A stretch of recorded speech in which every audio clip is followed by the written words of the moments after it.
Good evening, everyone, and belated Happy New Year to you all. Welcome back to those of you who have attended previous Alumni Insights events, and to those of you who are joining us for the first time this evening, it's great to have you here. I'm Imogen Crockford, and I'm the Alumni Relations Manager at the Courtauld. So to kick off 2021, we're going to dive into the charity and non-profit sector this evening with our alumni guest speakers, Sorrel Hirschberg and Hetty Hartnell. Sorrel completed her MA at the Courtauld in 1993, and she's now co-director of the arts charity Create London. Hetty completed her BA in 2013, and she's currently new business development manager at the well-known children's charity Starlight Children's Foundation. So thank you both for taking the time to join us and talk to us this evening.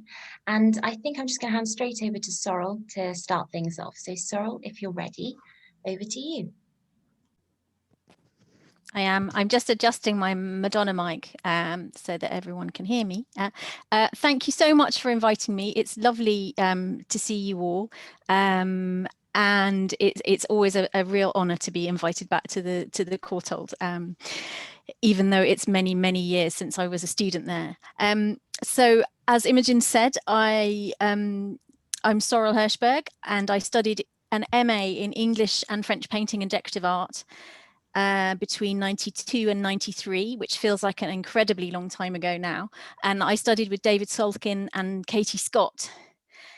And I've been working for a long time, so I'm not going to give you the entire history of my working life because you'd all absolutely fall asleep.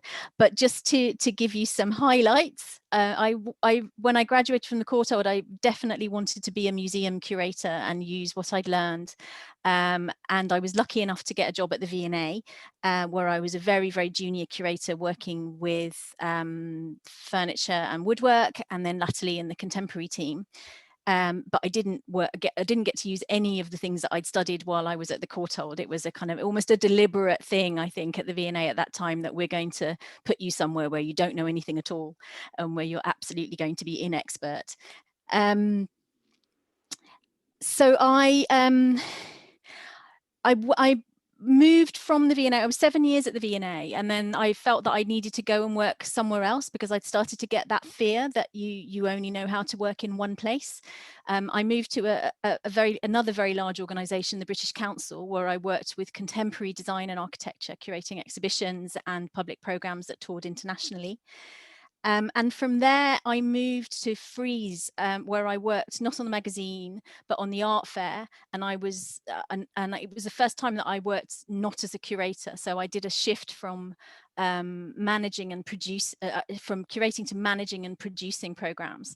One of the things that we've been asked to think about is the things that you learn that are not necessarily relevant to the job that you're doing now.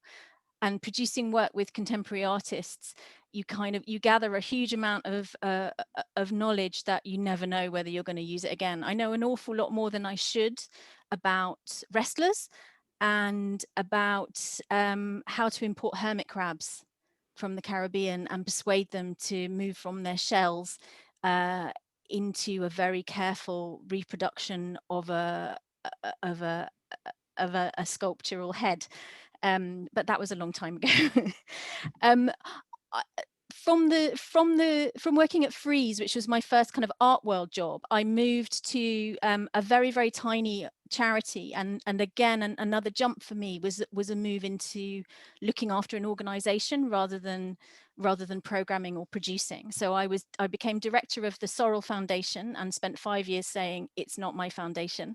The Sorrel Foundation was set up by the designers John and Frances Sorrel, and they very much wanted to work in education, encouraging young people to move into the creative industries. I worked on a big program called the National Saturday Club, which was designed to encourage young people to go into further study and careers in the whole of the creative industries. And then 3 years ago, I moved to Create London, which, as Imogen said, is a small arts charity, a little bit bigger than this National Saturday Club. We're about 15 people at the moment.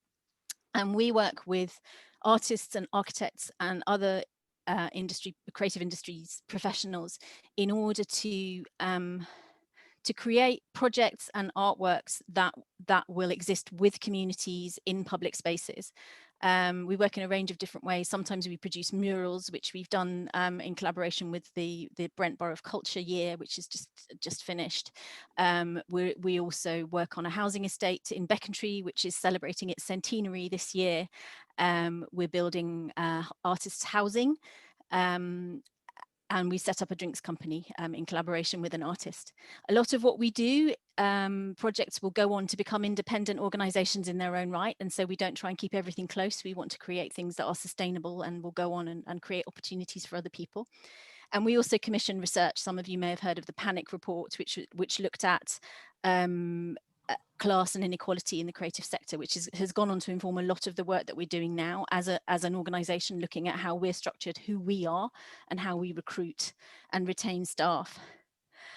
So it's quite, what I do now is very different to what I thought I would be doing nearly 30 years ago. But I think that one of the things that I took away from my experience at the Courtauld was how you listen and talk to people who are not like you. Because my experience of being at the Courtauld was suddenly being surrounded by a lot of people who were very unlike me, and I felt very uncomfortable and quite unwelcome a lot of the time that I was there. And something that I hope that I learned from that experience was being able to provide a different kind of welcome to other people who may not feel comfortable. I think that one of the things that I also wanted to share with you, that experience is always really good when you're starting a job or continuing in a job. But the other thing that has become really, really clear to me is that you'll always have to do something that's new to you. And so for me, it's like, you don't just rely on what you've done before. Develop the skills and experience in how you adapt and how you try out new things, because that's what that helps you sustain several changes of career over time. I think one of the things that I'd say to people now, especially because these are such difficult times in looking at how you work in the arts, is that please, don't expect that you're going to get your perfect job straight away, but that you'll get something from everything that you do. And also that even though it does feel really tough at the moment, there are still people looking for jobs. We've recruited about 5 staff in the last 6 months, and we're recruiting more people. And there are lots of other organisations like us who are lucky enough to still be working. So keep looking for what is out there. Pay lots of attention to what the application asks you to do. And when they say, we want to hear about these things, then speak very directly to the things that they ask you to do. And always, even if organizations say to you, we can't give feedback, ask for it anyway, especially now, because people should give you feedback. And any tiny thing, even if it's don't use single spacing and tiny type in your application because it's really difficult to read on screen, even if that's all they tell you, that's going to be helpful. I should stop now because otherwise I'll just keep waffling on, but it's lovely to see you all, and I'm looking forward to all your questions. Hi everyone, fantastic to be here, and thank you again to Imogen for asking me to join, and fantastic to hear everything, Sorrel, about your career so far, an incredible journey you've been on. My name's Hetty, I'm the new Business Development Manager at Starlight Children's Foundation, and I studied my BA History of Art at the Courtauld, graduating back in 2013. So I actually started my career in the corporate world before I moved over into the not-for-profit sector. So I'll give you a quick run through of that because I think it's quite key to kind of cement why I am where I am today. So starting from the very beginning, when I graduated, I personally made the decision to go through the graduate scheme route for a year. Personally, for me, that worked well, just in diving feet first into a management role. And then following that, I moved straight into the property world, specifically providing portfolio management for properties investors, particularly overseas investors, sort of overseeing the management of their London-based portfolio.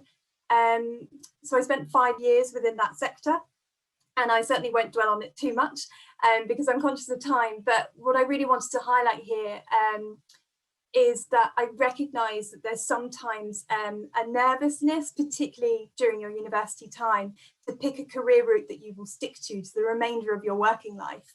And I very much question that. I absolutely echo what Sorrel says, that you can gain essential life skills wherever it may be that you gain them. So moving sector ultimately is daunting.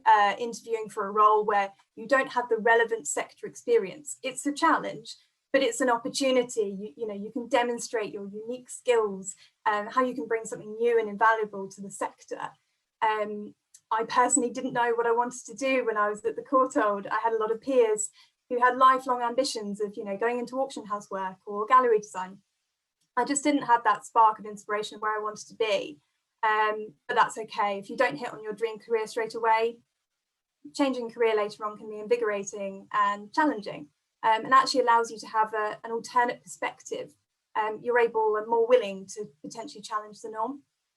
So moving swiftly on, I took the plunge and I took on my first role within the not-for-profit sector, which was at Girl Guiding UK, I think originating from my university days, and sadly compounded a little by my experience in the property industry. I was very inspired to work for a feminist movement. I really wanted to empower girls and teach them essential life skills and just bring equality in any way that I could. So ultimately, when I joined, Girl Guiding was a movement undergoing a really big transformation. They were really trying to move away from their previous conception or misconception, and really becoming recognised for what they are, which is ultimately they're girl-led, they're girl-focused, they're a feminist power for social change. As you can tell, I still have a huge amount of love for Girl Guiding. And I spent 2 wonderful years there, sort of learning my craft of corporate fundraising. So I'm now delighted to be the new business development manager at Starlight Children's Foundation. So my role at Girl Guiding and now at Starlight is obviously within fundraising. Specifically, it centres around corporate fundraising, which in essence is about, it's creating connections, it's building relationships. Ultimately, yes, you're looking for funds, but you're creating organisation-wide campaigns and partnerships, which really help create strategic change. So very quickly, I'll just tell you a little bit about Starlight. So as an organisation, what we do is we look to use the power of play to create a more positive experience for children undergoing treatment for serious or terminally illnesses. So I'm really excited. Again, I'm joining them at a really pivotal time. They don't actually have corporate fundraising as an income stream, and they brought me in to set that up, and I'm really hopefully looking to support them financially, but ultimately utilise partnerships to promote their work and better support children to have access to play when they need it most. So I'm conscious of time, so I won't ramble, and I'll hand back to Imogen. Classic, muted. Thank you both so much. I'm actually going to hand over to Karen to lead the Q&A session now, so we've got plenty of time for all your questions. So Karen, over to you. Thanks, Imogen. Yes, do start putting your questions in the chat. I'm sure there's lots of things there that you might want to follow up or questions of your own. So I've noted that you've both changed sectors and actually jumped a number of times from one thing to another. And there's research that supports this, that suggests these days, people who graduate in the last, from probably 2 or 3 years ago, ongoing, are likely to have 5 or 6 completely distinct careers, sometimes more than one at once. So this is completely normal. And my line tends to be, you need to find what's right for you right now, not what's going to be a lifelong thing. I also really like some of the messages around all learning is valuable. You can take whatever you've done and find something in it that will help you in a future career in some way. It's all about working out what that job is about, what do you need in order to thrive in it, and then working out from your own experience what evidence you have that you could do it. So I'm going to invite everyone now to please put your questions in the chat box. I've got a couple of questions that I can start us off with. And I'm going to start with, I think, given the very strange situation we're in with lockdown and the pandemic, what kind of advice would you give to people who have graduated relatively recently or are going to be graduating soon, in terms of how can they reach out and get work experience or even a full-time job? Who wants to take that first? Oh, well, I mean, I got a new role within lockdown, so I'm hoping that I have some knowledge in this. I would certainly say that be bold is always a good way to start. People really don't mind you reaching out on LinkedIn or whatever network you think is appropriate. I would really encourage you to do that. Genuinely, most people are quite happy to hear from you, and they're really keen to impart their knowledge. I would say particularly if you're considering the not-for-profit sector, we're a very friendly bunch, and we're very keen to impart any wisdom we can give, guidance, available volunteering opportunities, or just recommend where we know roles are available. So I would really say my number one would be reach out to that network. You'd be surprised who's in your network as well. It's not just professional. It's not just when you've been in a career for 10 years and you know people you used to work with. It's your friends and your peers. You reach out to anyone you know and see who they know, who they can connect you with, and see how they can support you, really. Excellent advice. Thank you, Hetty. Sorrel, what would you like to add to that? Yeah, totally concur with what Hetty said there. I think people are, particularly at the moment, people are really, really eager to help and, keen to, to have conversations, and they're easier to fit in when you don't have to travel somewhere in order to have coffee. I was thinking as well about, I think just to follow on from Hetty's point about being bold, that I remember there's a statistic from some research about how, and I apologize in advance to the men here, but you are in the minority, so I'm going to claim kind of majority kind of girls taking a bit of precedence here. But what, there's a statistic that says that when men are applying for a job, they see that they match 50% of the person's specification and think, yeah, I can do that, I'm definitely going to apply. Whereas women will see that they meet the person's spec around 80% and say, I won't possibly get this, and don't apply. And so actually, particularly now,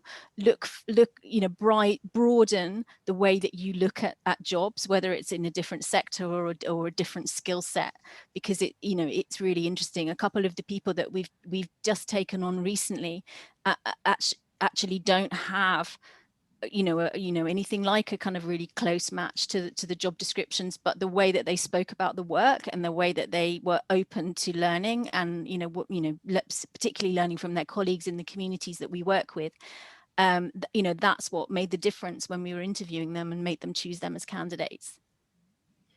That's really good, and it's reminded me of a couple of things that that's reminded me of a couple of things that I think are points that I would also like to add. We know from research that when employers are recruiting, they look for three things. They look for your ability to do the job, which is what everyone really focuses on, the skills and then the experience. But they're also looking for your motivation. How enthusiastic are you genuinely, or are you just applying for anything you think you could get? Most people in that process, employers tell us, fall down at that motivation question, that they just don't come across as really wanting the job. And then the third question they're looking to answer is, will they fit with my team, my mission, all the things I'm trying to achieve? So I think what Sorrel was saying is absolutely vital. Really only go for the ones that you can genuinely make a case that you would be good in the role, not just for the skills, but because you really would love to do it and would fit well with the team. The other thing I was going to say about being bold, which I think is a really good way of thinking about it, is I don't know about all of you, but I'm missing that interaction that you get from normal work and networking.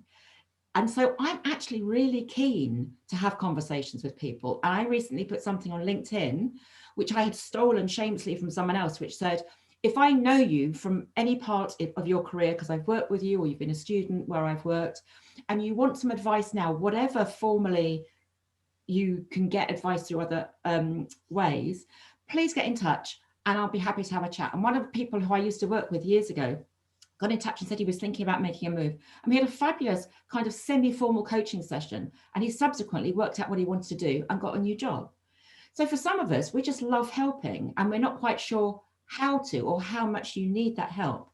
I know of someone else who had a similar experience where they said they got in touch with an old tutor of theirs from their BA when they were on MA here, and they were a bit nervous of doing it because they didn't know if she'd even remember them. And she said, oh, thank goodness, I've been trying to work out how I can help people, and I'd lost touch with a lot of them.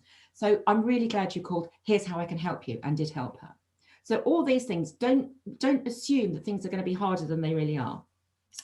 Just sticking with Sorrel, a question's come in specifically to you, though I think Hetty may also have an answer to this. At the point at which you were looking to switch to a different sector, how did you reframe your past experience? Or is it just about stressing your flexibility? Hello, Ofer. Hello, Alicia. It's really lovely to see you, both of you. Alicia and I were colleagues at the V&A as well many years ago, so it's lovely to see friends in different contexts too. Yes, I think you're right. Flexibility is important to emphasize, but also transferability. So many roles, and often these things are put further down the job description because they might not be the exciting kind of headline things, but so many of the roles that we're advertising need people who can organize stuff. And whether that's, you know, setting up meetings, you know, booking spaces, you know, getting in touch with people, writing reports, you know, all of these things can transfer to other roles in different sectors. And so I think, you know, look critically and at your own CVs and what you've done, and those things that you know you're going to be able to bring anywhere. And be honest. I think that's really important as well. You know, say, I haven't done this before, but I think I might need to learn this. I'd much rather hear from someone who says, this is what I need to learn, than someone who says, I can definitely do everything. Because more often than not, the person who thinks they can do everything can't. And those are the most disastrous appointments that we've made recently. Right. Hetty, do you have anything to add to that? Yeah, I think obviously I completely agree. And I think there's really something to be said for authenticity. And I guess that very much echoes what you say about be honest. Be honest about what you can and what you can't do. But I think also people can really sense if you're being genuine. And if you have a real passion for what they're doing, the experience can be taught, the passion cannot. So if you come in and you say, look, I do have some transferable skills, I'm eager to learn, but I genuinely love what you're doing, I think that speaks volumes. And it's something that you really just can't be taught. So I would really also, again, I would encourage you to look at your skills from a different perspective. I think ultimately, actually coming from an outsider point of view, from a different sector, you're bringing a new, fresh way of looking at things. And I think that's sometimes what organizations need. They need someone to come in and change things up and look at it from a different way. So relish in the fact that you're different to some of the other candidates who may well have worked in the industry for 5 years, but that's also to their detriment because they can't look at it in the way you can. So spin it, flip it to your advantage. I think that's brilliant advice. That's really brilliant advice. And I think one of the things I see very often when I'm looking at people's CVs and cover letters, lots of people use this word passion, but they're just using it in a sentence. And I say, don't say the word, find a way to show it, demonstrate your passion, talk with enthusiasm about why you're applying for this post. Then you don't need to mention the word at all. I don't know about you two, but whenever I'm recruiting and I see the word passion in the first sentence, my heart just drops. Because you think you're not showing it, you're just saying it. You're saying the words. Something about cliche in applications you have to avoid. Nice question has come in now. Applying for jobs at the moment is so competitive and so many people are applying for the same roles. The idea of sending emails to companies who are not advertising for jobs seem daunting. How do you get yourself in the pile of, how do you not find yourself in a pile of the same sort of emails, they're spam? So how do you stand out? How do you get them to actually talk to you about what opportunities there might be? Hetty, do you want to take this one first? Yeah, quite happily, because I think, there's something to be said for, obviously I work in corporate fundraising, and half of my job is getting my foot in the door when people don't necessarily know they want to speak to me yet. I'm not going to say they don't want to speak to me, they just don't know they do yet. And I think that's the thing, that you just need to find a new and unique way of putting yourself out there. What we do in corporate fundraising is you know, oh, we're trying to speak to Ariel, let's send them a dirty t-shirt through the mail, or you're trying to speak to Vans, let's do something. It's doing something slightly quirky and slightly unusual. I'm certainly not suggesting you send some t-shirts to companies through the post, but what I'm suggesting is think laterally, and maybe just maybe you can do something a little bit more creative that really catches their attention. Apologies, I can't give you a specific example because the last job I applied for, there was a job available and I applied for it. But I just really encourage you again to try and be as unique as you possibly can in whatever forum you feel comfortable to. Okay, thanks, Hetty. Sorrel, do you have any advice on this kind of question? Yeah, I was just going to say that, and this is something that that my partner was told when he was leaving a job, and in uncertain times, that actually, writing to people and saying I'm looking for work is less effective than writing for people saying I'd really appreciate the benefit of your knowledge on these things. So you're not saying I specifically want to give you a job, but I'd really like to have a chat about your experience, because as we were saying before in the whole topic of kind of like mentoring and contacting people, you were saying, Hetty, people like to be contacted, and they do. People would much rather have an opportunity to think about a question, to meet and have a chat, than just receive endless CVs. And then eventually, there'll be a moment for you to send the CV. I think that's brilliant advice, and that chimes very much with, I think that's really great advice. That chimes very much with my experience of dealing with that kind of question around networking. So I and my colleagues very often talk about the 5 A's. You don't start by asking for a job. You start by just getting some answers to some general questions and talking to them about, how did you get there? I'm really interested. What do you think enabled you to thrive in this role? What interests you about it? So you build the relationship. You wouldn't go straight up to someone at a party and ask a killer question. You'd have a bit of a small talk chat first. And from answers, you go to advice. Do you think there's someone else I could speak to, you could refer me to? Then assistance, then advocacy, and then alliance. So if you look up the 5 A's of networking, you should be able to find that online. If not, I'll see if I can find it and put it on the VLE. I think that's a great question. Thank you for that. Let's go and see what else.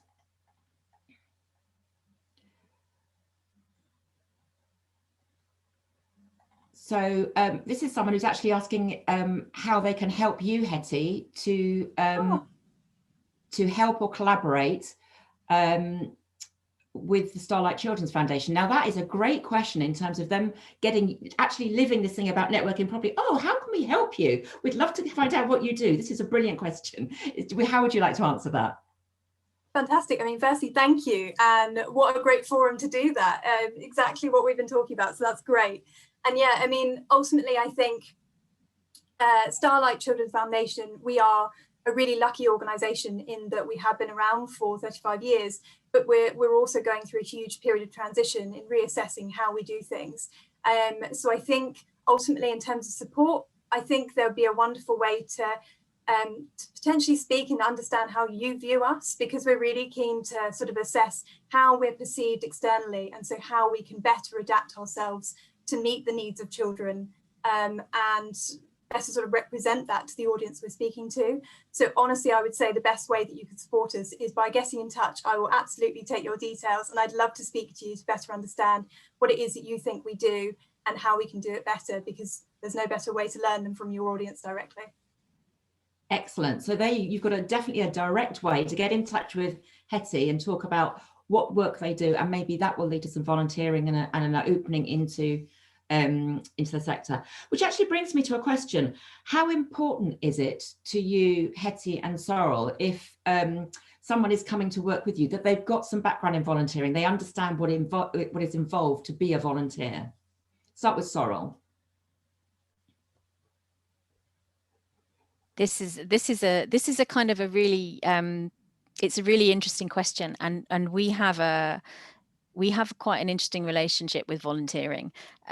When I first graduated, both from my first degree and from my MA, and I wanted to work in museums, then the standard answer was, well, you've got to do some volunteer work, you've got to work for nothing. And of course now what I say to most people is, don't work for nothing, partly because it's illegal, and also because it perpetuates a system, particularly in the arts, where the people who can afford to work without the support of without salary, because they have the support of rich parents, will carry on getting those jobs, and opportunities won't be spread out to people who are already very, very underrepresented in the sector.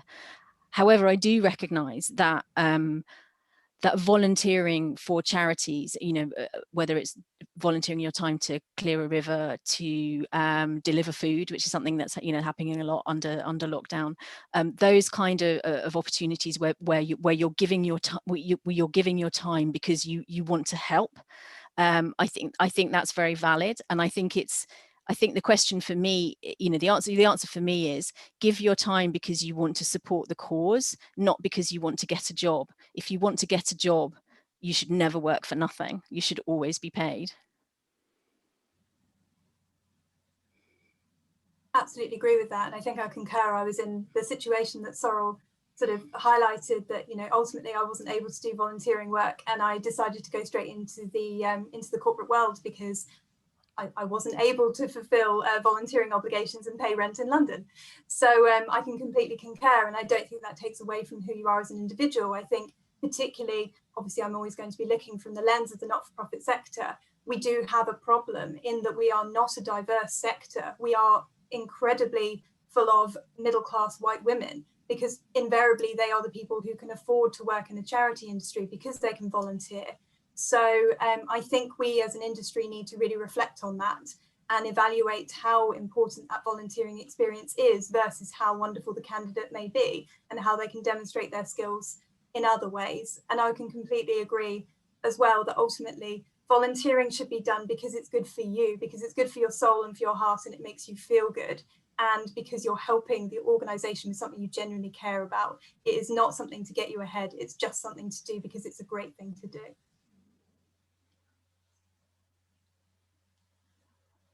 Those are all great points.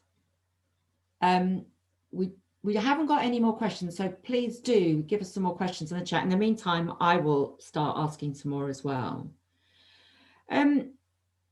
What are some of the key issues or challenges surrounding diversity in recruitment within the sector, do you think?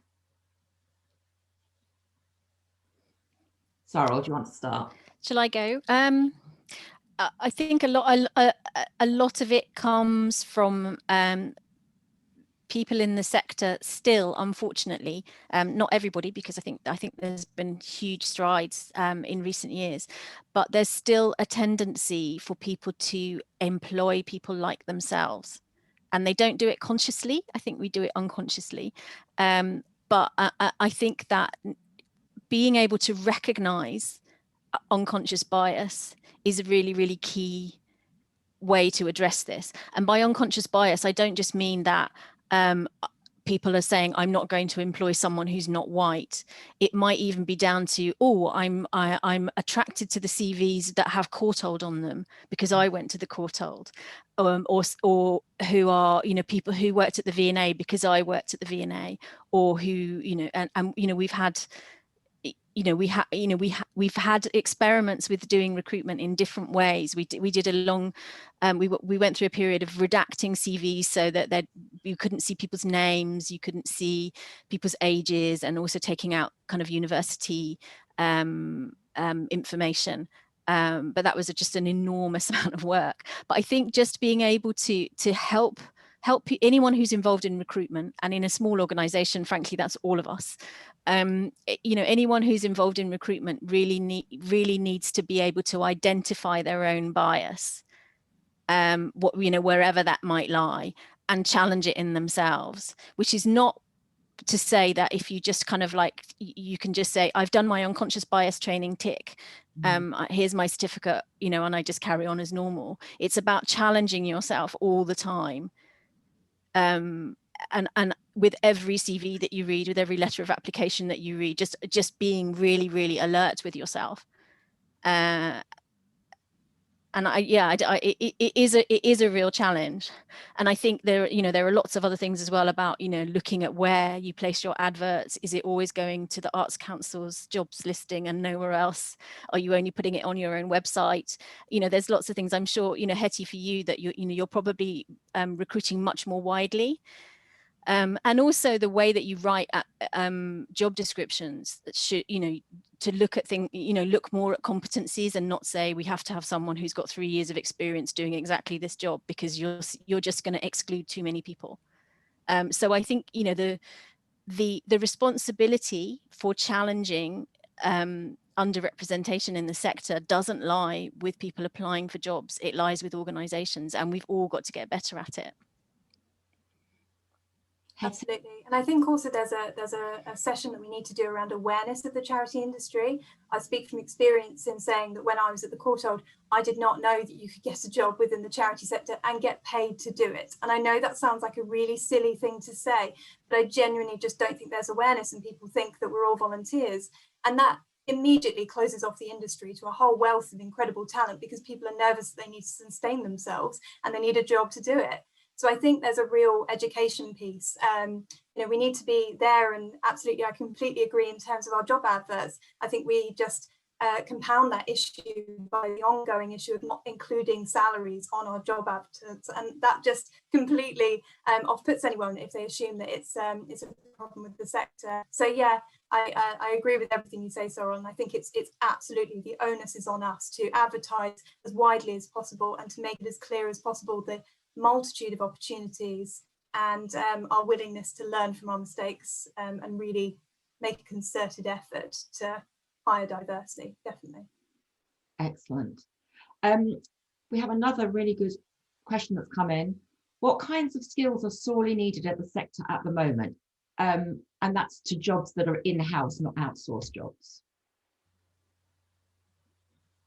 Who wants to go first? Sorrel? What are the key skills needed?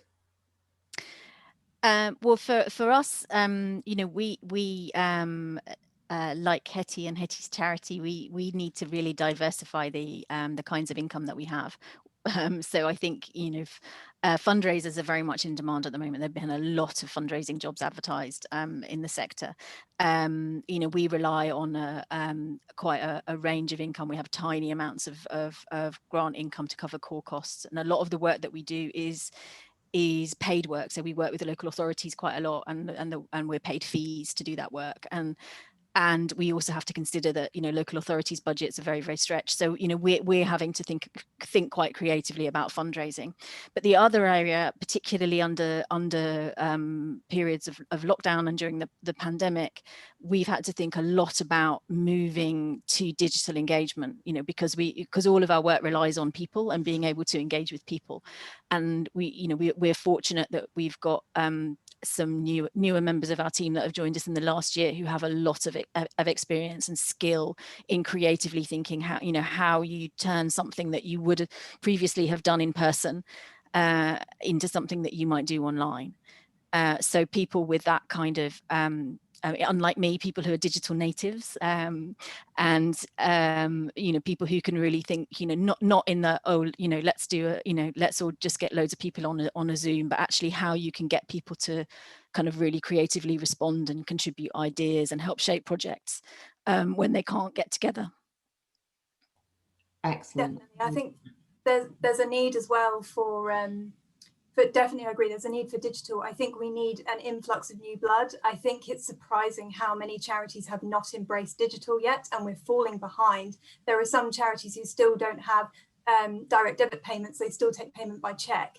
And in the modern world, that does seem slightly bonkers. So I think we do need to really recognise and bring in a whole host of new, fresh digital talent. I would also say that fundraising, I agree, there is always a need for fundraisers. And I think if you're looking for a career where there is always a need, if you're being savvy in that aspect, if a fundraiser is being made redundant from an organisation, that is always a bad sign. We are usually the last to go out the door. So I would recognise that if you're being savvy in your sort of job search, fundraising is quite a safe, job secure place to be, and there is always a need for you. So I would recommend thinking about that. And I think, Can I just add to Hetty's point as well, that coming into an organisation as a fundraiser, particularly within our sector, and for our organisation that's very small, it can actually lead to the kind of work that I do. So if you're not necessarily a curator, but you want to continue working with the arts, coming in as a fundraiser leads to a lot of work with operations, because if you're a fundraiser, you're often super organized. The skills that you have in report writing, in evaluation, in having to control the work of a lot of your colleagues to make sure that they're communicating with you, talking to people, persuading people, all of those things are really, really great skills for operational organizational development jobs too. That's some very excellent points there about the kind of roles. And I've known several people who are fundraisers. It's one of the few jobs in the charity sector that's quite well paid as well, I think I'm right in saying. Can't possibly comment on that. Well, perhaps doesn't look so much so when you come from the corporate sector, but compared to other charities, I think it probably is. Okay, I'm going to ask a kind of final couple of questions now, just to finish this off. So I wonder, thinking about people who are finishing now, if you had to give them 3 pieces of advice for what they should be doing at this point in the year, so we're just starting the spring term, between now and say they're graduating this year, what 3 things would you encourage them to do from now? Hetty, do you want to start this time? Yeah, I think learn from my mistakes, and I think start preparing yourself early for the job world. I'm not going to lie and say it isn't a daunting step when you leave the wonderful comforts of the Courtauld and you move into the world of work. So I would really encourage you to prepare yourself for that change. I personally didn't relish the potential of networks when I was younger, and it's only something I've acknowledged now in the fundraising world where it's essential to my job. So I would really recommend discussing with your friends, with any of the contacts that you have, to start to build that network. Definitely get yourself on LinkedIn and start to think about the people that you know and speak to them for advice as well, just to really get their insight from a career perspective of what they recommend. I would also recommend having a really good look at the careers available. I think there's often a conscious sort of bias that you have when you think you know what you want to do, and you're not necessarily making yourself aware of the plethora of available careers that you could have and the skills that you might have applicable for them. And so you're actually potentially not considering something that could be perfect for you. So I'd really recommend looking at all the different options out there. And I think get used to speaking about yourself. Job interviews are a very strange situation. And unless you're doing an alumni event, you don't often get the chance to speak about yourself for a certain amount of time. So I practice speaking with confidence and recognizing the values that you have. Really start thinking about what makes you so great, because everyone does have those uniquenesses and those greatnesses within them. We just need to recognize them and feel comfortable speaking about them in an interview space. Excellent. Those are all really good suggestions. And just picking up on a couple of those, I think being on LinkedIn is really important. You don't have to be, there's no compulsion about it, but what it's best for, surprisingly, is just researching. If you're applying for a job with an organisation, go in and find out as much as you can about them. Who else works there? What do their profiles look like? What do they emphasise? How many of them are alumni and you think you might stand a better chance of getting a conversation beforehand? Picking up on some advice earlier about, even if it says don't ask for feedback, just try and get in touch with who you think is in the senior part of the team and see, can you get a conversation with them? Some job adverts give you a name or a telephone number or an email to contact for more information. Always make use of that. Do as much research as you can. You'll still have 1 or 2 questions. Ask, because then you'll be known. When you send in your application, they'll recognize them. Oh yeah, I had a conversation with them. They seem quite intelligent and they seem quite suited. So do get on LinkedIn. Do remember that it's all run on keywords. So if there are keywords in the job, make sure they're also in your profile and you'll get picked up. I actually had a message on LinkedIn recently because my keywords fitted to a job that was being advertised. It's a long time since I've been headhunted, so it does work. I have my own evidence from the last couple of weeks of that. The other thing is, don't forget there are loads of resources on the VLE in the careers module.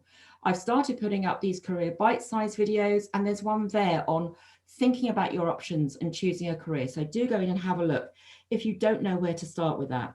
And remember, out of all of this, whatever your thinking is, you can book an appointment with me at any time and we can talk through, even if you've only got the vaguest question about it. But I like that practical advice as well, Hetty, around just get used to speaking about yourself, because we're not very good at it in this country. We get very nervous about it. So yeah, those are all really good bits of advice. Sorrel, what can you add to that, please? I also thought that was really excellent advice, Hetty. I'd struggle to add to it, apart from, I suppose, qualifying by saying that actually the skills that you're using in your studies are actually going to help you with doing those things like practicing your interviews and also practicing, you know, writing letters of application. The things that you take, the things that you learn from how you write an essay. So like looking really carefully at what the question is asking you, what the word length is, you know, how you lay things out on a page, how you divide things into paragraphs. Those are always going to be really, really useful when you're writing letters of application. I hate reading things that are really badly written and badly constructed and haven't thought about things. There are ways to do it, and you can learn lessons from what you're doing through study. And similarly with like looking at how you might match to different jobs, you know, use all those grids that you use to kind of like to separate out your, you know, when you're revising, or to, you know, to put topics together. All of those things are, you know, are just as useful for working out whether you know, you're a good fit for a job. Excellent. Thank you very much for that, Sorrel. Imogen, I think you had a question you wanted to jump in with. Yeah, I actually just wanted to pick up one of the questions in the chat that might get lost, because I think it's quite important. Agustina asks, I know that experience is best, but could you recommend an online course on fundraising? Because I know that I didn't at university really know what development was, what, you know, what fundraising jobs are out there. I think there's a bit of vagueness about what that entails and whether there are direct courses or whether it's better to just climb your way up into fundraising. So shall I go over to Hetty for that one? Yeah, definitely. And I think fundraising is a strange one, because you hear fundraising and you think one particular thing, but there are so many income streams within fundraising, and all of them require very unique skills. A corporate fundraiser is quite different to a trust fundraiser in the way that we speak, the style that we work in. So there are so many different options. I would really, really recommend the Institute of Fundraising, the IOF. They do a conference every year, which is phenomenal. It runs over 3 or 4 days, I think, and they do all sorts of different segments, which is sort of basics of fundraising all the way up to sort of specific examples where they run through successes and failures of particular fundraising incentives for the year. And I believe that they log all of their recordings for those on YouTube. So I'd really recommend having a good search around on the internet for IOF information. They're a fantastic wealth of knowledge. They're also the source for a lot of regulations. So they're obviously know their stuff. And there's some fantastic people that come and speak for them. So I'd really, really recommend you have a look at them. Sorrel, do you want to add something? I think that Hetty's definitely the, you know, the expert on this. But I also think that, you know, just as you're practicing your application skills, that, you know, because networking is such an important part of so much fundraising, that actually, you know, practicing those kind of, you know, talking and, you know, finding out what people are interested in, you know, I think all of that is also really useful to fundraising too. But I definitely go first with Hetty's advice. Excellent. Well, before we go into final tips, which we'll do in a second, I'm going to ask Hannah and Inez, can you put the feedback form in the chat, please? Please do complete the form. We do take it very seriously. And so just really as a final point, thinking about all the things we've talked about, the networking, the how to fill out applications, the practicing interview skills, what if you had to leave with one piece of advice that people should take away and do immediately tomorrow, what would it be? Sorrel, do you want to go first? That's a hard one, isn't it? Yeah. It can be something different if you like.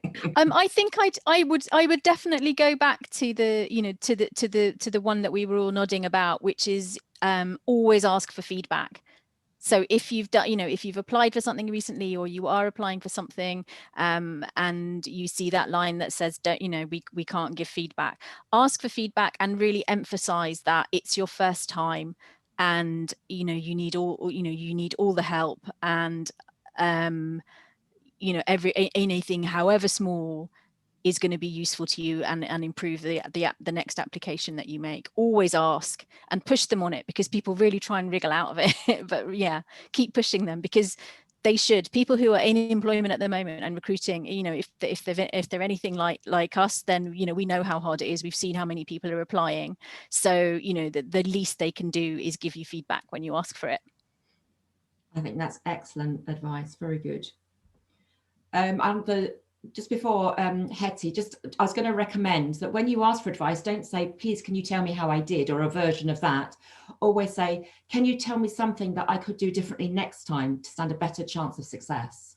So it's the emphasis on what you can do next time, not on criticizing you. People don't like to criticize. They don't like to say what they didn't see in your interview or your application, but they do want to help. So if you put it into positive terms, they're more likely to come back to you, I find.